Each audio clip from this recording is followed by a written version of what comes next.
juga perlu kita sampaikan di sini karena ini adalah nutrisi yang dibutuhkan untuk proses pembesaran daripada umbi porang. Ya, untuk di bawah kita bisa lakukan dengan 2 kali, yaitu pada saat pengolahan lahan tadi, ya, sebagai pupuk dasar, ya, dan saat tanaman berumur 2-3 bulan atau setelah muncul daun dari permukaan tanah atau pecah daun. Ya, dari pemupukan bawah, jadi kita ada 2 pemupukan, yang pertama adalah di atas, yang kedua adalah di bawah. Nah, kita lihat dulu yang di bawah. Ini bisa kita lakukan 2 kali, yaitu pada saat pengolahan lahan. Jadi setelah ditabur dolomit ataupun zeolit tadi, kemudian dibikin guludan, ya, 1 minggu berikutnya baru kita pupuk, ya. Setelah bibit masuk baru kita pupuk, ya, dengan super nasa ataupun granul, ya, atau granul organindo, ya, kita berikan di awal tanam, ya, bisa dengan cara ditaruh di dekat bibitnya, ya, bisa juga bersamaan dengan pupuk dasarnya, ya, mungkin TSP yang kita gunakan ataupun urea yang kita gunakan, ya, di saat umur awal tanam dan umur tanaman 2-3 bulan atau sudah mulai pecah daun, ya. Ini di bawah. Kemudian di atasnya ini bisa kita lakukan penyemprotan, ya, penyemprotan dengan POC nasa dan hormonik, ya, dengan 3 tutup dan 2 tutup per tangkinya setiap 7 hari sekali. Jadi setelah daunnya nanti pecah, yaitu sekitar umur sekitar 3 bulan, 2 bulan lewat, 3 bulan kurang, ya, kurang lebih, ya, seperti itu. Maka setelah pecah daun, maka kita bisa semprotkan dengan POC nasa maupun hormonik 7-10 hari sekali. Atau bisa juga kita dengan menggunakan BSA, ya, dengan BSA ditambah dengan 1 tutup hormonik, ya. Ini fungsinya untuk mempercepat proses vegetatifnya serta merangsang proses untuk memberikan bubil dan kataknya bisa lebih besar dan lebih banyak, ya, banyak jadinya, ya. Jadi pada saat tanaman itu naik, maka proses vegetatifnya akan kita bantu mempercepat supaya nanti terisi, dan nanti pada saat nanti proses dorman, maka yang kita semprotkan tadi akan terserap masuk ke dalam umbi. Jadi pada saat di atas kita semprot untuk membantu ke umbi, pada saat kita yang di bawah membantu untuk proses ke atasnya lebih cepat. Ya. Nah, untuk kurang lebih sekitar 1000 meter, ya, barangkali tidak hektar, kita bisa menggunakan dengan dolomit tadi 30 kilo dibajak lagi. Kemudian kita kalau masih menggunakan dengan kotoran hewan, ya, ayam, sapi ataupun kambing, boleh-boleh saja, ya.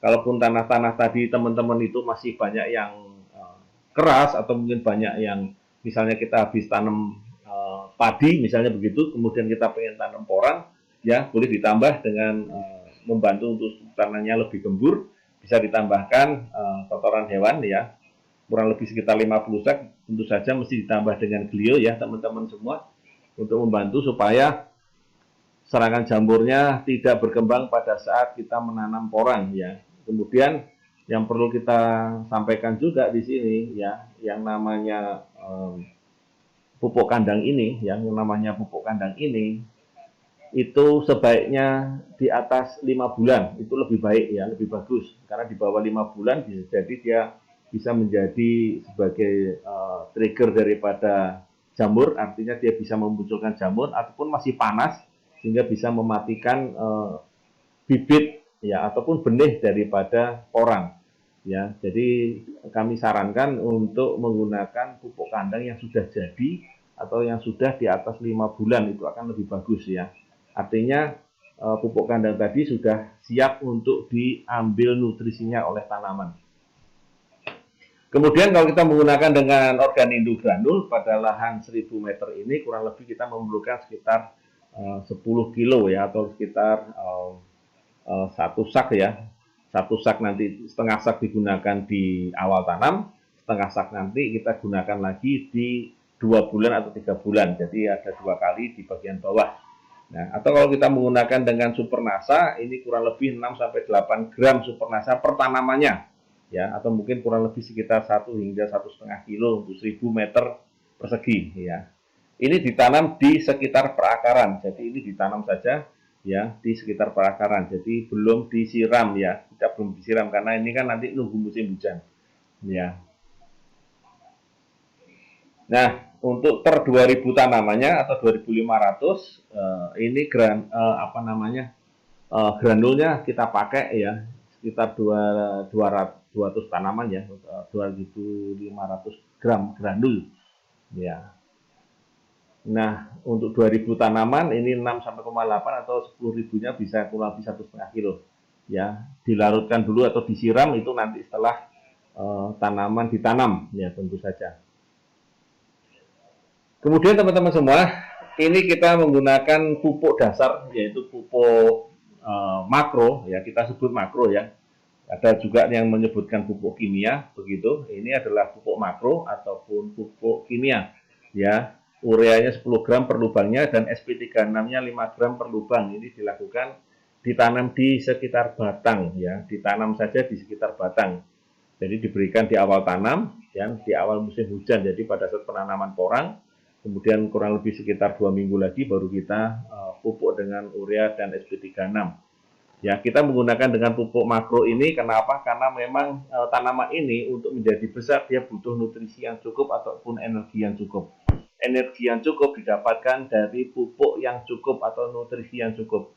Dan yang terbesar pupuk yang masih kita gunakan adalah pupuk makro atau pupuk kimia. Jadi ada beberapa teman-teman kok kita menggunakan porang yang organik hanya menggunakan pupuk kandang saja. Ya itu boleh-boleh saja tetapi akan membutuhkan jumlah pupuk kandang yang cukup banyak ya, cukup banyak berapa ton gitu-gitu.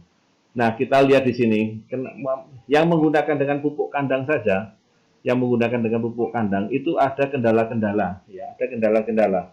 Saya sebutkan cuma 2 saja ya. Yang pertama adalah sering membawa bibit penyakit, bukan kadang-kadang membawa bibit penyakit. Artinya yang namanya pupuk kandang ini ya itu tidak ada yang higienis ya. Jadi kemungkinan membawa jamur, bakteri ataupun nematoda itu cukup besar. Ya. Yang kedua adalah pupuk kandang ini ataupun pupuk organik ini tidak bisa digunakan secara langsung. Jadi kalau pupuk kandang itu sebaiknya tadi kita sampaikan adalah sekitar usia yang sudah jadi rata-rata di atas 5 bulan ya, paling minim 5 bulan lah itu sudah jadi. Artinya sudah tidak berbentuk, tidak berwarna dan tidak berbau dan itu sudah bisa digunakan langsung untuk tanaman. Ya, ini kalau hanya menggunakan pupuk organik saja ya, pupuk organik saja. Jadi kalau menggunakan pupuk organik saja, ini kemungkinannya adalah seperti ini. Jadi kalau kita membutuhkan porang dalam jumlah hektaran, maka kebutuhannya bisa mencapai 20 hingga 40 ton ya, cukup besar. Ya. Kalau menggunakan hanya dengan organik saja, katakanlah Pak ini hanya kita menggunakan pupuk kandang saja ya, atau pupuk organik saja, karena kita nanti kalaupun ekspor, pihak eksportir tidak mau menerima kalau kita menggunakan dengan pupuk makro atau pupuk kimia. Ya kita lihat. Ini adalah jenis-jenis pupuk kandang, ya jenis-jenis pupuk kandang ataupun pupuk organik, karena pupuk kandang identik dengan pupuk organik ya teman-teman semua. Ya, kita lihat di sini adalah komposisinya, ada N, ada P, ada K.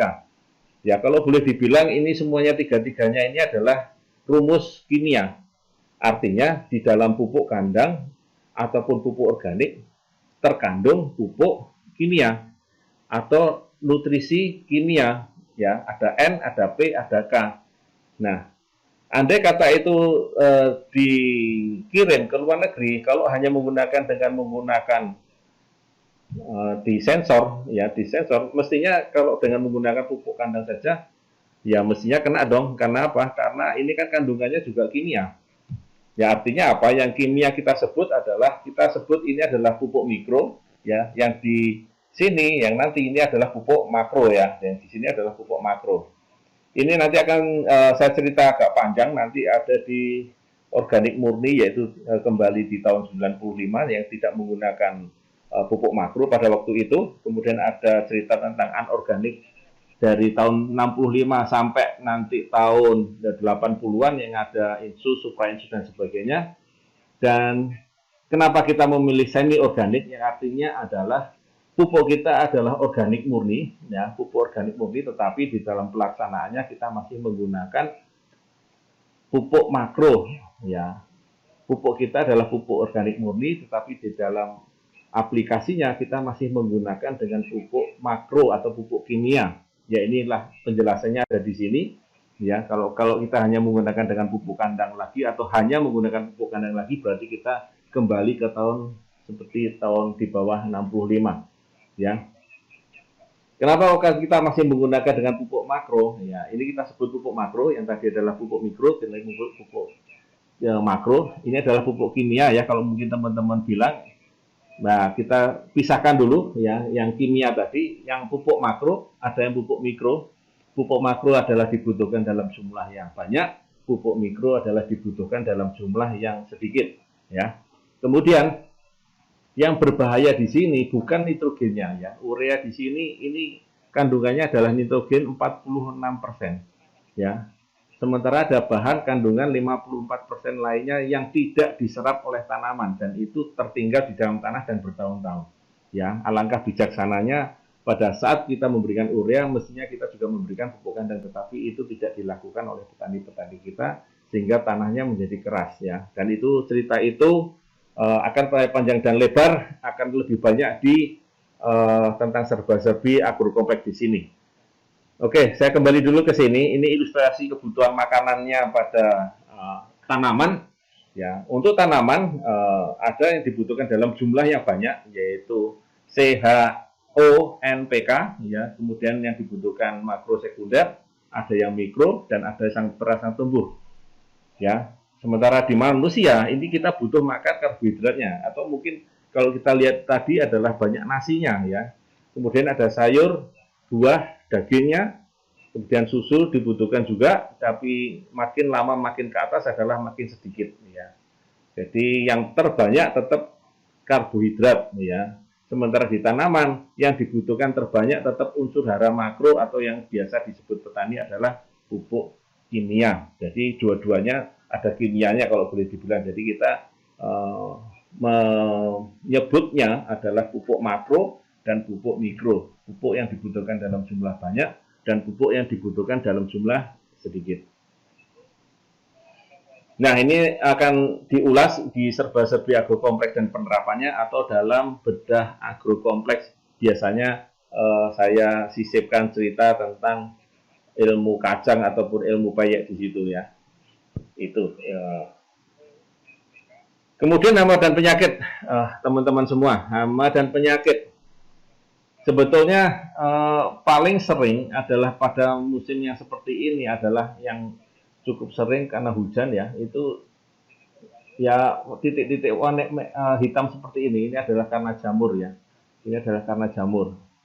Jadi selain dikocorkan ya, glio tadi juga bisa disemprotkan untuk membantu supaya tanaman porang ini terbebas dari jamur. Apalagi curah hujan yang cukup tinggi membantu jamurnya makin cepat berkembang sehingga penyemprotannya pun disarankan agak lebih sering ataupun agak lebih mepet ya, supaya apa? Supaya jamurnya ini bisa melawan glio ini bisa melawan jamur yang ada di lapangan ya.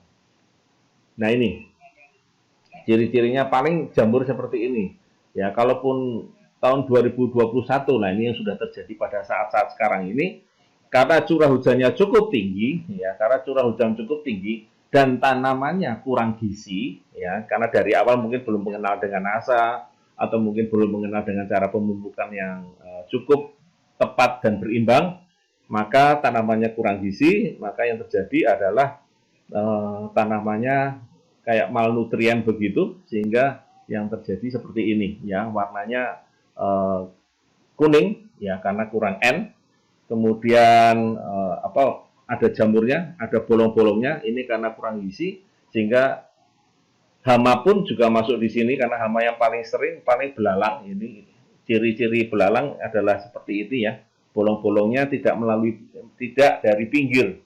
Kalau dari pinggir biasanya ular, kalau belalang biasanya dari tengah. Jadi dia bisa makan dari mana saja kalau belalang. Ini yang terjadi pada tahun 2021 seperti ini. Ya, bisa dicermati di sini, ini yang terjadi karena curah hujan cukup tinggi tetapi suhunya agak naik, jadi kelembapannya juga tinggi. Kelembapan juga tinggi memacu perkembangan jamur ya, dan proses daripada fotosintesa di tanaman juga terganggu dan terhambat. Jadi pengambilan makanannya sudah makanannya sedikit, proses fotosintesnya terhambat, jadi warnanya kuning, kemudian hamanya yang muncul juga mulai banyak karena kelembapannya tinggi.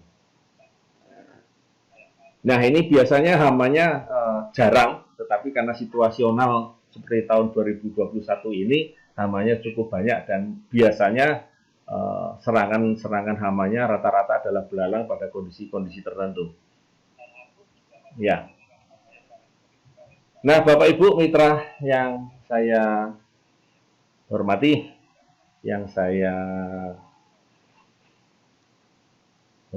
ini kita sampai di titik panen, ya. Panen ini biasanya yang diambil teman-teman semua tanaman porang ini bukan satu kali musim, ya, tetapi 2 kali musim, ya, atau 2 kali vegetatif, 2 kali dormannya, ya. Begitu dia ditanam, umbi ataupun bibitnya ditanam, maka dia nanti akan naik. Setelah naik, nanti dia dorman, ya, kemudian dipupuk lagi, naik, disemprot lagi nasa hydroponik, naik, kemudian nanti turun lagi, diambil biji dan katanya, baru kemudian dibiarkan kurang lebih 1 hingga 2 bulan, baru nanti dipanen. Ya, ini rata-rata panennya adalah seperti itu untuk mengambil umbi yang lebih besar, yang lebih baik ataupun yang lebih gede ya, yang diambil produksinya di situ. Dan ini biasanya dilakukan pada bulan-bulan April sampai Juli. Jadi nanti biasanya pada bulan Mei sudah selesai masuk ke masa dorman, kemudian dibiarkan kurang lebih 1 hingga 2 bulan, baru kemudian dipanen. Setelah dipanen, baru kemudian nanti dirajang, dibuat chip, ya, kemudian dikeringkan. Ya, baru dijual. Nah ini tadi sudah saya sampaikan, ya, bahwa porang nanti akan masuk dormansi di April dan Mei, begitu kemudian batang semunya busuk, rebah, bubil ataupun kataknya baru boleh dipanen. Jadi kalau kita manen bubil atau katak, jangan dipaksa ya. Ini sebaiknya begitu rebah, batangnya sudah rebah, busuk, nah baru kemudian bubil atau kataknya diambil. Kemudian umbinya dibiarkan sampai bulan Juli, ya. Ini kita kurang lebih untuk pengisian umbinya supaya lebih padat, ya. Kurang lebih ada proses inisiasi dan proses di dalam umbi itu kurang lebih 1 sampai 3 bulan, ya. Rata-rata hanya sekitar 2 bulan lah, ya, baru bisa dipanen, ya, baru diambil, ya. Ini disarankan tidak memetik bubil atau kataknya sebelum bisa lepas sendiri, ataupun kalau diambil sebelum lepas sendiri maka bisa berpotensi busuk batang saat ditanam, ya. Saat ditanam nanti katak ataupun bubilnya bisa ada potensi busuk batang, ya. Jadi sebaiknya memang sudah betul-betul terisi, sudah betul-betul lepas dari batang semuanya, baru kemudian bubil atau kataknya ini bisa diambil. Ya. Nah ini rata-rata, kalau kita menanam dengan umbi, maka dalam satu musim 2 ons bisa menjadi 3 sampai 5 kilo. Tapi kalau dari katak, ini 10 gram bisa menjadi setengah kilo sampai 1,2 dalam satu musim. Ya, satu musim tadi ya sekitar 8 bulan ya kurang lebih teman-teman semua. Ya, jadi beda produksinya antara umbi ataupun yang di luar umbi. Jadi dalam 1 hektar tentu saja agak berbeda. Ya, kalau dari satu tanaman bisa menjadi 5 kilo, maka dalam 1 hektar isinya 20.000 tanaman, jadi 5 kali 20, 100 ton ya. 100 ton, 1 kilo berapa itu? Kalau dikeringkan jadi kurang lebih, ya lumayan ya. Makanya banyak orang yang bercocok tanam porang ini, ya. 1 kali 1 musim kalau gitu. Tapi rata-rata diambil 2 musim karena bisa jadi 2 kali lipatnya, ya.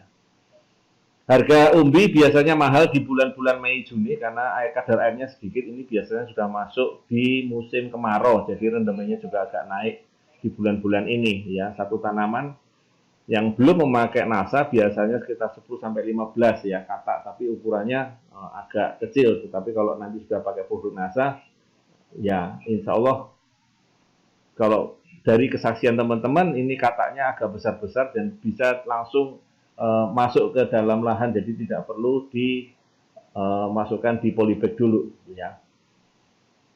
Biasanya yang belum pakai produk NASA itu 100 kilo basah menjadi 15 kilo ataupun 17 kilo, artinya terjadi porang kering ataupun chipsnya itu turunnya menjadi banyak sekali ya. Ini belum pakai produk NASA semua ya.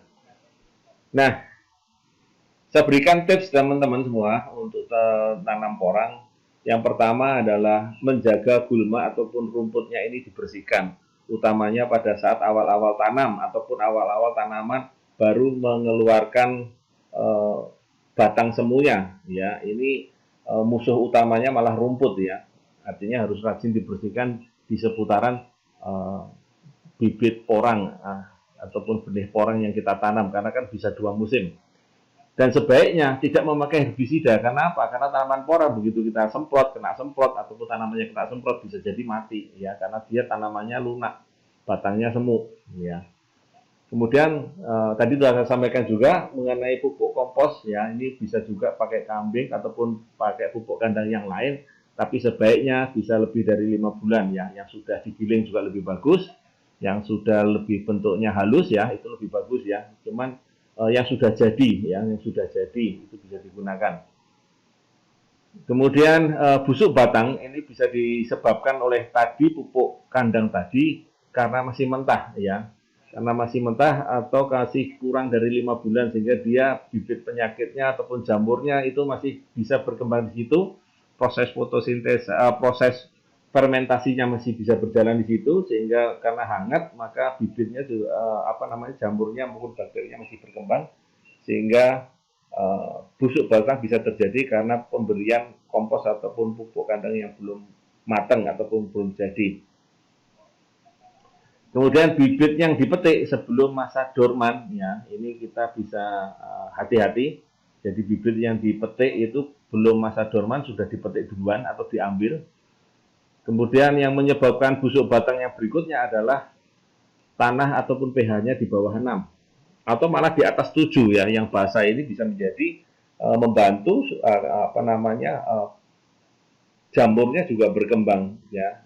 Jadi di bawah 6 ataupun di atas 7 ini jamurnya bisa jadi lebih suka di bawah 6 ya. Rata-rata di bawah 6 itu, apalagi curah hujan seperti ini, waspadalah ya.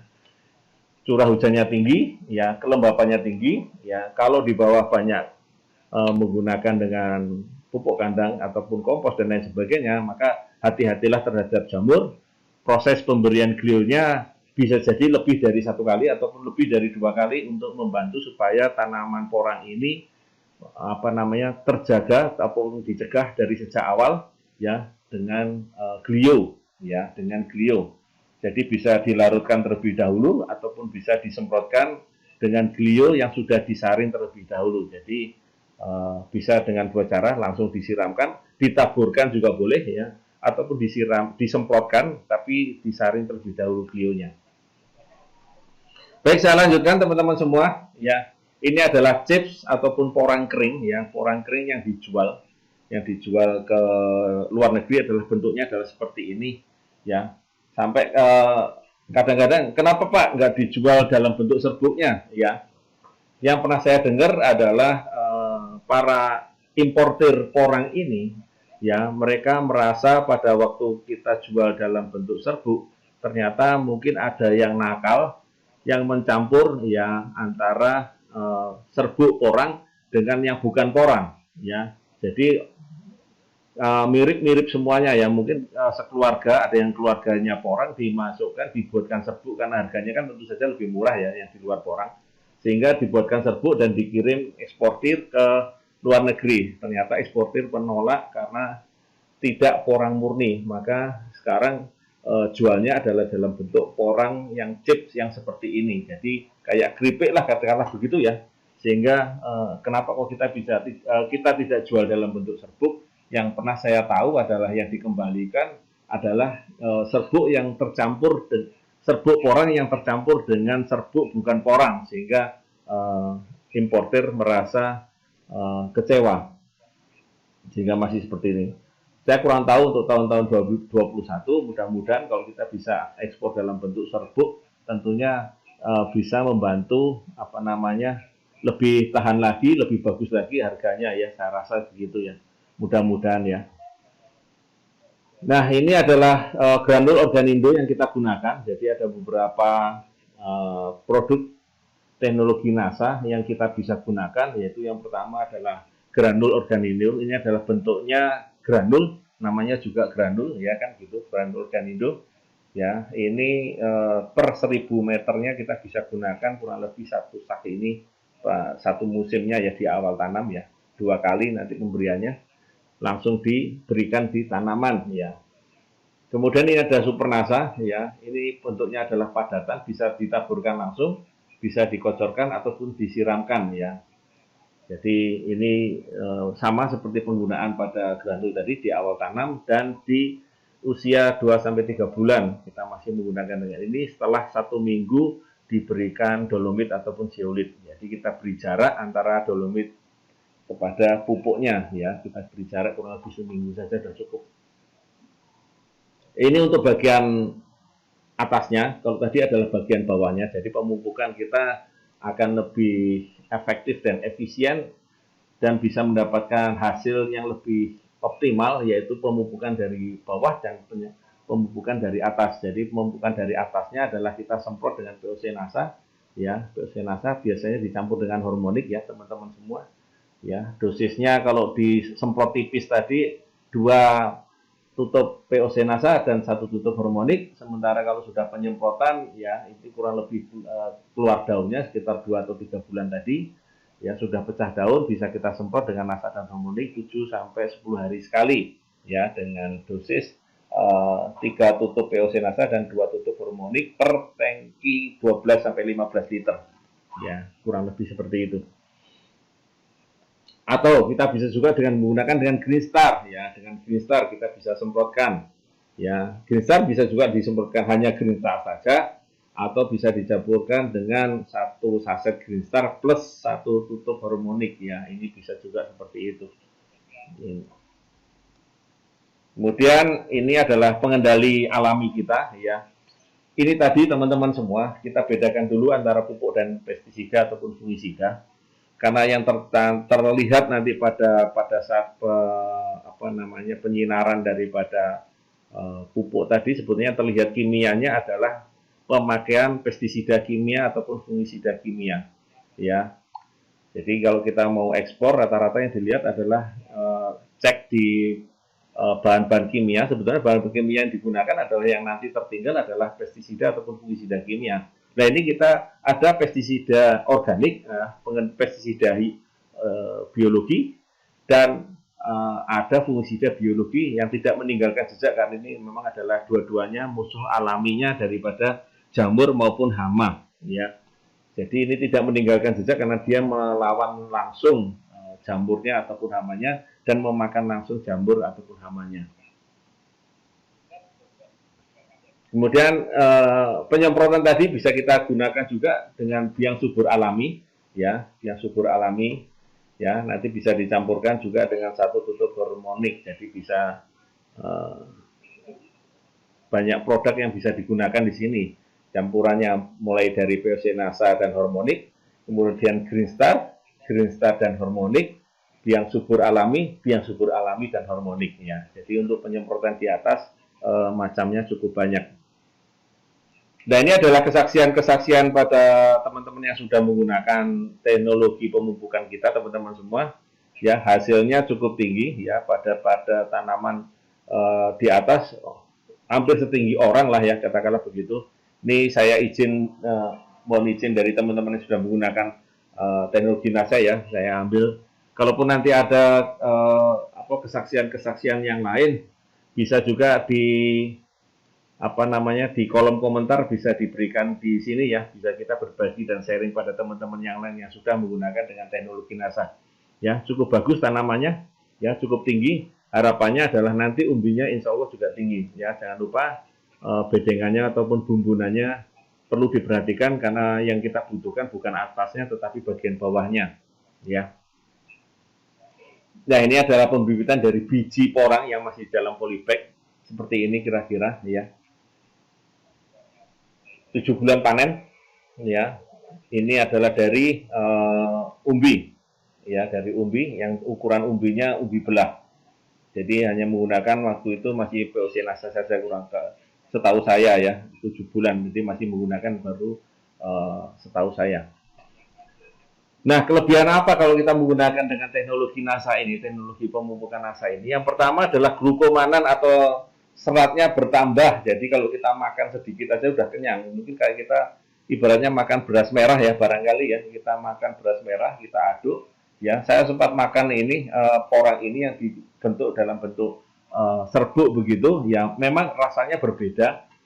Tidak ada rasa ya. Plain ya, tidak ada rasa.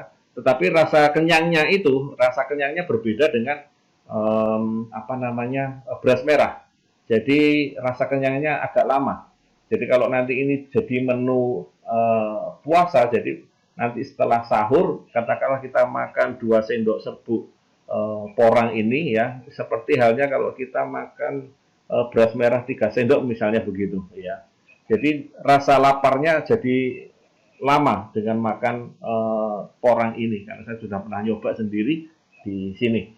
Kemudian berat porangnya itu bertambah 30 hingga 40%. Jadi tadi 100 kilo porang basah menjadi 15 sampai 17 ya, kurang lebih ya 15 sampai 17 kilo saja. Nah, sementara dengan menggunakan teknologi NASA ini berat keringnya bertambah. Ya, jadi bertambahnya porang ini selain produksinya meningkat, ternyata berat keringnya juga bertambah. Jadi tanpa disadari kita sudah menambah di berat keringnya, otomatis produksinya yang nanti kita jual itu akan jauh lebih banyak ya. Kemudian tambahan yang lainnya, ya ini adalah bubil atau kataknya, ukurannya lebih besar. Jadi bisa langsung untuk bibit ditanam di lahan, tidak harus melalui proses di polybag terlebih dahulu. Jadi harganya tentu saja lebih beda harganya ya. Harganya tentu saja beda dengan yang ukurannya lebih kecil. Nah, tadi sudah sampaikan panen porangnya biasanya meningkat ya, biasanya meningkat ya. Asal kita menjaga dengan baik, maka insya Allah yang kita gunakan dengan teknologi NASA ini akan membantu petani-petani porang panen porangnya meningkat ya, kemudian berat keringnya meningkat, bubil dan katanya meningkat, dan petani porang menjadi sejahtera. Baik, itu teman-teman semua yang bisa saya sampaikan. Nanti kalau ada pertanyaan bisa bertanya di kolom komentar ya, nanti saya baca di kolom komentar.